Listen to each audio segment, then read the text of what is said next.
আমরা কজন বন্ধু মিলে মাতিয়ে দিতাম পাড়া। শুকনো পাতা, খড়কুটো আর ক্ষেতের যত নাড়া জুটিয়ে নিয়ে সবাই মিলে মাঠের ধারে এসে মস্ত মাচা তৈরি করে সেসব দিতাম ঠেসে। তখন সে কি উন্মাদনা! প্রত্যেকে খুব ব্যস্ত, সবার কাঁধেই নানা রকম দায়িত্বভার ন্যস্ত। কেউ বা মাচায় বাসনা বাঁধে, কেউ বা ওঠে কাছে। বাড়ির লোকের শাসন শোনার সময় তখন আছে? খানিক বাদে সন্ধে হবে, উঠবে কলরোল। আজ আমাদের ন্যাড়া পোড়া, কাল আমাদের দোল।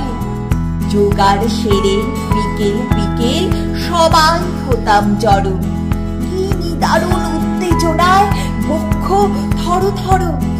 সন্ধে হলেই মাঝ আকাশে উঠত মিঠুন চাঁদ। সে যেন এক রূপকথা, তার অনন্য আস্বাদ। আকাশ জুড়ে তখন চাঁদের রূপলি ঝিকমিক। সেই আলোকের ঝর্ণা ধারায় ভাসত চতুর্দিক। আর হাওয়ায় হাওয়ায় লকলকিয়ে উঠত আগুন জ্বলে।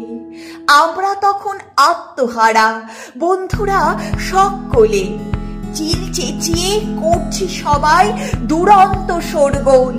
আজ আমাদের ন্যাড়া পোড়া, কাল আমাদের দোল। অগ্নিশিখায় আলোয় আলো তীব্র হতো আঁচ। আগুন ঘিরে বন্ধু দলের এতল বেতল নাচ।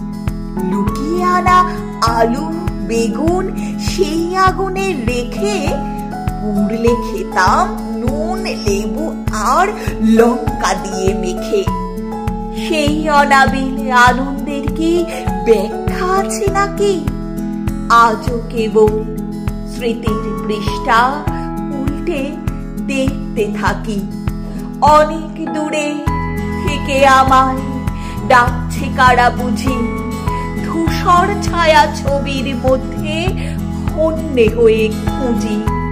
ঘুমের মধ্যে বাজতে থাকে হারানো সেই বোন।